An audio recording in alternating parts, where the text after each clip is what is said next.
Welcome back to the No Name Nonsense podcast. Again, we are here and just giving you all the craziness, the senseless, the important stuff. So this one I think is a little bit more of an important topic because in our political climate now, we have situations where people are laying on sides of policies and politics that don't coerce with other people. I think at one point in time, for most America's perspective, we felt like, oh, when it comes to politics, it's like, don't share your political allegiance because people would judge you, or, it was more kept secret. But now more people are open with who they support and who they like. The question I have is that, to someone's political leanings, is it okay if you no longer you disassociate with them? You're no longer friends with them or communicate with them, or friends or family because of their political leanings. Let's start with DJ Tunes, and we'll go on down the row. And so, DJ, what do you think? Uh, in my honest opinion, you know, basically the way I look at it is if I have a respect for you, genuine respect and relationship with you, whether you're a friend or family, you don't always have genuine respect for even even family. You know what I'm saying? To be completely honest with y'all, but as long as I have a genuine respect, mutual respect, and friendship with you, relationship whatsoever, uh, I can have you can have your opinion, I have mine, and we can still be associated with each other. We can still talk and be friendly and whatnot.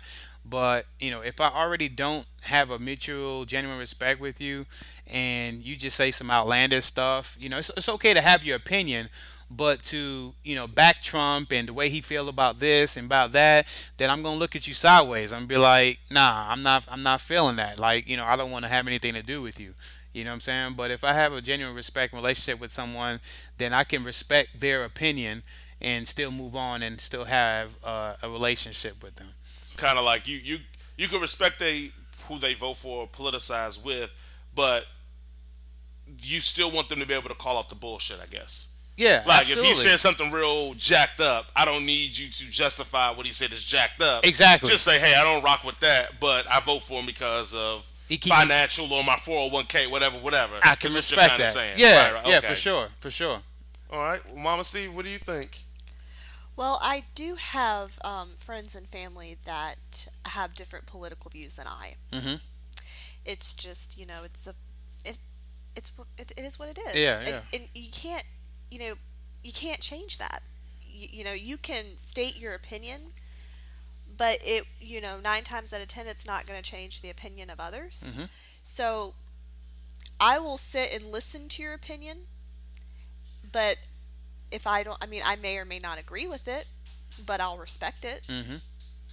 I think that's where a lot of the unrest is coming from is we don't sit down and listen anymore. Mm. We don't listen to others, opinions on the matter. We don't ask why. We just immediately get defensive and just start berating the person. But, berating the person is not going to change their opinion. Correct. Sure, there's a lot of unrest, there's a lot of problems that need to be fixed, but it starts with us, coming together and working together to try to fix them. I had a situation where, I had a friend, and, she's not, she's just going to remain nameless.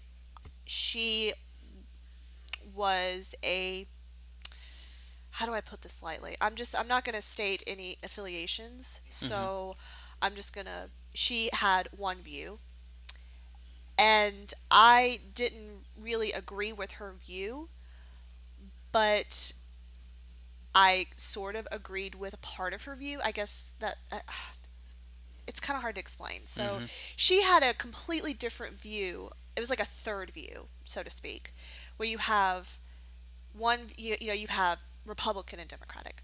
But her view was like a completely different view. Mhm. And she really hated the Republican Party. Okay. She really hated it. But I have family that are for that. And I don't judge them. Mhm. I may not agree with them, but I'm going to listen to what they have to say. It's caused a lot of issues in our family when we talk about politics, so we don't talk about it. When we do family gatherings, we don't talk about politics at all. Mm. But with her, it got to the point where she was stating things like, oh, people that support this party, I just want to punch them in the face. And I literally just looked at her like, that's a bit violent. She's Yeah. like, I don't care. People like that don't deserve to be well. And I couldn't be friends with her anymore because it was no longer about respecting the opinion. It Mhm. was about causing violence and harm to other people. Yeah, yeah. And just ignorance. Well, And that's what we're trying to So, that's what we're trying to, stop. I yeah. know there are people out there that are becoming violent with other people, but we can't be doing that. We need to come well, let together me, and we need to, make a and I'm change. not throwing that person any bail. I just want to Right. ask a question presented off of that thought process. What if the opinion that is being expressed is racist, sexist, xenophobic, homophobic, and etc., and their such passionate response, even leading to wanting to do violence to the people that support that, is because giving that energy is a detriment to the things that that person loves and holds dear. So if anybody were to bring drama or trouble to the things that we all love and hold dear, we would be willing to fight for it. Some of us would be willing to die for it Mhm. because we would want to protect the things we hold and love and find dear. Is it any change to the thought process of her or that person's want for violence against that group because people are supporting something that they view as a detriment? And I'm not saying in the exact situation, but I'm saying like, would your opinion change if they say, "Hey, look, because of this, and they're supporting this, this is what it's going to do and harm my family or my kids or my mother or my etc." That's why I feel so adamant about them people that support them. I will fight them because of that. Does that change your opinion or thought on that? It would. I mean, if anyone's going to bring harm to my family, then I will certainly fight for that. But I'm not gonna just, say I'm gonna punch a random person in the Yeah, face yeah. because of their belief. Yeah, That's what correct. she was saying. Right, That's what you right. disagree with most. Right. I Mhm. mean, if you are to say that you are going to come at my family and punch them because Mhm. they, then I can't associate Can't with you. condone that. Yeah. But, you're talking about punching random people. Who you don't know. This was her exact words. Exactly. And violence is not the answer. I know you're laughing at this and I'm sorry, but Yeah. and that was, you just have to cut out the friendship at that point because, you know, I don't I'm not going to dog at what you believe in. If Mhm. your beliefs are different than mine, that's fine. If it causes harm to my family, then we have another problem. Mhm. Well, so that's I will admit I struggle with this so mightily and so heavily. I let me first and foremost say that I don't think either party that is being represented nationally or on the stages we look at or view cares about us and the people that we're referring to. I think it is sects in each party that are minority sects in each party that do care about us and our well-being. I think those pieces of the party get silenced or hushed over by the predominant figures in the party. So I want to start there because I don't want my rhetoric to seem like I'm supporting one side over the other. I just think both sides need to let the minority people speak up more because I think those ideas is what most Americans would agree with. Why I struggle with this is that we're dealing in a situation not so much unlike the 1950s, 40s, 30s, where we have people in position of power that we know are either racially insensitive or racially ignorant. Because I don't want to go as far as to call them racist. I have my own personal beliefs, but when I on my platforms, I try my best to keep it in a way that we can have a conversation. Because once I call somebody a racist, people turn off and they don't hear nothing else I got to say. I think some people have racial insensitivities and racial ignorance that the things they promote and they do and say, from policy to words, are detrimental to me and my family and my friends and my friends of a different gender, my friends of my same race, my friends of different race. It's issues there. So when I ask the question about the violence, that's where I go to in the sense of I feel like some of the things that are being supported on both sides are detrimental to a lot of people. And I think because of that, it is harder for me to be friends, like DJ said, hey, look, if I respect their opinion, but it's harder for me because I can respect your opinion, but then how much respect of your opinion do I have when you can't even see that what a person is doing is going to harm a bunch of people? We could talk about, and I don't want to name certain things because I feel like if I did that, then everybody would know who I'm talking about. And I don't want to go into that. Well, I'm just saying in general. I struggle with that. I do have family on both sides. It's funny when I make a comment on my family and the things I don't support, they naturally assume my white side of my family. But no, I have side of my family is my mother's side, the black side, that have opinions and support people that I'm like, how do you support this person? And how do you not see this rhetoric? And how do you not see these dog whistles? How do you not? It is hard for me because it's different when we're talking about how we should properly tax somebody to giving strength and energy to people who dislike me and my people. Correct. Right. That's why I have an issue with it. And I think when you support a person and put them into power, you got to take the good and the bad. Well, how far is the bad on one side and how far is the bad on the other side? I feel like Black America, that's our always our pragmatic thing. If we vote this way, what's the bad for us on this side and what's the bad on this side and which is going to be less bad? I guess I want to say. And that's where I think I look at it and I go, we have people that are in our political system now that are outright displaying their racial ignorance, outright displaying their racial I can't even say the word now, insensitivity. Insensitivity. And I have people that I love and care for that care more about their 401k and paying less in taxes than they do about the well-being of my kids, my family, and my friends. And I think that's where I draw the line. And it's like I can't associate with that because now my mind goes to you take money over people. And if you take money over people, then I can't trust you that if a situation comes with money and someone that I'm putting that you're protecting for me, I can't trust that if it's a money situation that you won't sell my person out, my daughter or myself or my whoever. And that's where I think where I was like it's harder for me now to be friends or respect them because it's like you're choosing not to see this shit. Yeah. You're choosing to spin in it to make you feel comfortable because you don't want to admit that you probably have racial insensitivities and you have racial ignorance. So the best way to do it is like, oh, they didn't mean that. Or, oh, what about that other guy? What he did this? It's tough for me. And it's becoming harder and harder for me, especially after the stuff we've seen in this last week on national TV, especially after the continuous policies that have been enacted. And then even the fronting of being like, hey, this is what I'm going to do for your community. But you've had the power to do this for 4 years. Obviously, something, did not happen that was Right. supposed to happen. And now. And let me go. And I'm even talk about the stuff before this current president administration. Yeah. We can talk about the previous one that had 2 years to do stuff out of the 8 Yeah. and didn't do it. But then at the end, you're trying to do this.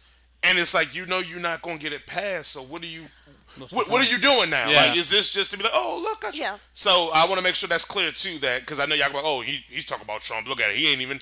No, like we could have a conversation about Obama too that I feel are in the same boat with some of the stuff I talk about with Trump. So, but go ahead. I'll say it. I'll say it right now. If you couldn't get the job done these past few years, what makes you think the next few years you're going to get the job done? I'll say it right now. I'm serious. It's out there, and violence is not the answer either. I don't care what side you are on. I don't care if you're right. I don't care if you're left. I don't care if you're the weird third point of the triangle like this one girl was. This is the problem. Everyone wants to, state their opinion and then they want to bring violence against the other person. And that's not what we need to do. We need to talk about it. We need to listen. But We need to if I make pushed it. back and said that violence is the American way was different from then to now. I mean, we fought a civil war about slavery. We basically fought an American Indian war to get people off our land. We fought a American and Mexican war to get more land. Like, what is the answer to that? If I were to say, well, look, we've gotten to this quote unquote republic democratic society based purely off violence. The British American War, like. So when you say that violence isn't the way, I agree. Don't get me wrong. I agree. Violence is not the way. But what do you say to people that say, well, the only real change that's ever come in this country is when violence was included? But was that the priority? I don't disagree with you. I'm Did just they putting out devil's advocate did thought they process there. did they try to talk it out first? See, this is the problem. Hmm. We're not talking it out. We're immediately going to violence. We immediately have like people from either side that are hurting other people from the opposite side just because. Hmm. It's not the answer. And there is a specific set of people that are indirectly encouraging this sort of behavior. Say a name. Say No, a name. No, I'm joking. No, no. I'm gonna pull a Trump. Just say the name. You Say the name. you look at it how you want. But my opinion is this. We need to listen, we need to respect, and we need to make a change. Okay. I'm just going to say that right now. What history has taught us is that we cannot turn back the clock. We need to learn from our past. Hmm. We need to make the appropriate changes today because if not, it's going to be another historical chapter in the history books of where we're talking about unrest. How long is this supposed to go on for? Well, and also, like, me and Jules were talking about later. We never finished the conversation. I was saying how I think this is the third Reconstruction when it comes to America. The first was after the Civil War. The second one was the Civil Rights Movement. I think this is the third Reconstruction for America. And all those movements we're talking about, there was a lot of violence. A lot of, I mean, we could talk about after the Civil War, Reconstruction. I mean, it was towns that were being massacred. Not saying it's right, and not saying I want that to happen. I'm saying that anytime America is faced with having to change, violence usually ensues or is partaken in, and for better or for worse. We don't want to see it get to that point, but like you said, we're not talking because I think people have said so much, and it doesn't change people because people only change a lot of times until it personally affects them. And when violence ensues, it usually personally affects them now. And now they're willing to want to talk because they don't want to have any more violence. Where before, when it was non-violent, you don't want to talk. You are more dismissive. And like it goes to your point, we have to sit down and talk. But how do you get the people to talk that don't want to talk? Because the people in power, you have no reason to want to talk. You're winning. You have the power. Like, why do I want to sit down and have? That's like me saying, "Hey, I got to pay my mortgage this week." Why do I want to sit down with my 9-year-old and talk about it? Because to me, it don't matter what she got to say. Even if what she has to say is probably very poignant and could help me and better my situation, to me in my mindset, it doesn't matter because no, you're beneath me. So how do we get the people in power to legitimately talk? And I mean, I'll give one small talking point. When they asked Biden about the civil unrest, and Biden said, I want to sit down with these police chiefs, defense people, the civil rights leaders, and blah, blah, blah, blah, blah, and have a meeting and see if we can figure this out. You would think the current sitting president maybe smart enough to go, damn, that's a good idea. I need to do that in the next 45 days before this election to show that I'm about. He more tried to blame Biden for being Antifa and left. You know what I'm saying? Like, and so how do we get these people to have these conversations? I guess, Mama, see, that's where I'm getting at. Where do we get? How do we get to that point? That is the difference between one candidate and the other. One candidate feels that it's needed, one candidate feels that it doesn't. So what do we choose? Do we choose the do we choose this candidate who doesn't want that? Or do we choose this candidate who wants to do that? The choice is yours. The choice is yours. First and foremost, we got to get out there and do it and make it happen. Gotta vote. Gotta vote. Yep. Like I think I've said this before, numerous things. I don't care who you vote for. Get out and vote. I do not care who you vote for. I prefer if you made educated decisions with your vote. But at the end of the day, if you vote, almost over half of Americans do not vote. Now, some of that is suppression. Some of that is poverty. Some of that is just do not careisms. Guys, just vote. If we vote and we got, let's say, 80, 90%, like America is, out of all the established countries, like I say, like, first world countries, America has the lowest turnout for voting of any of these countries.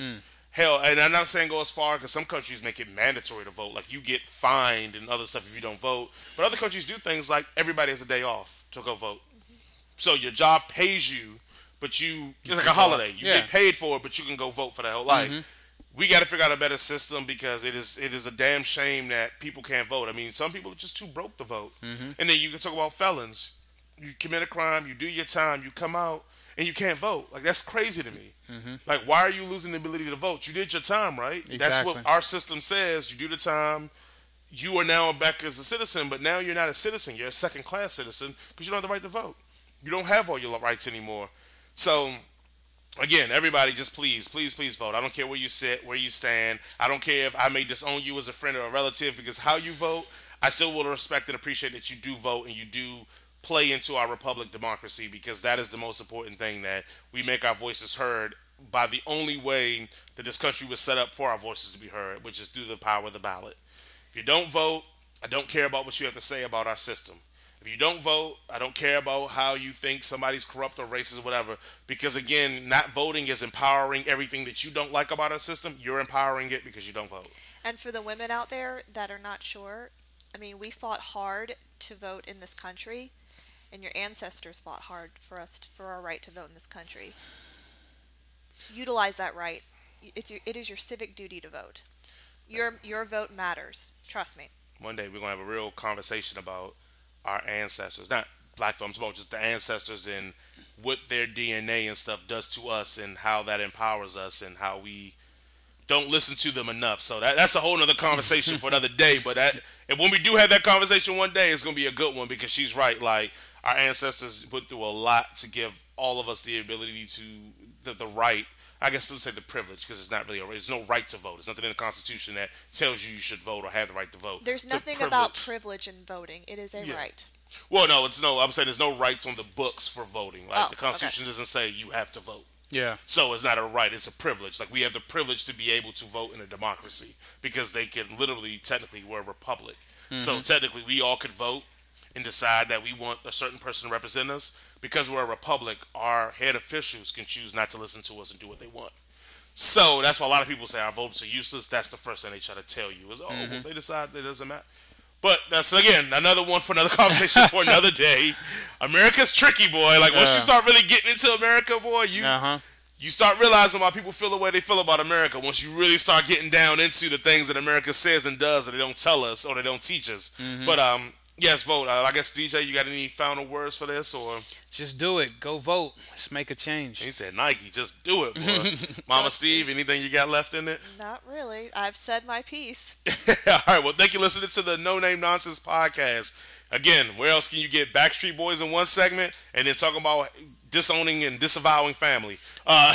No name That's nonsense. a little harsh. I want to just use the words of our leader, man. I'm just going to use the words of our leader. That's all, all right. you know. Truth I'm hurts. I'm just following the lead, Truth you know. Thank you guys for listening. We'll be back.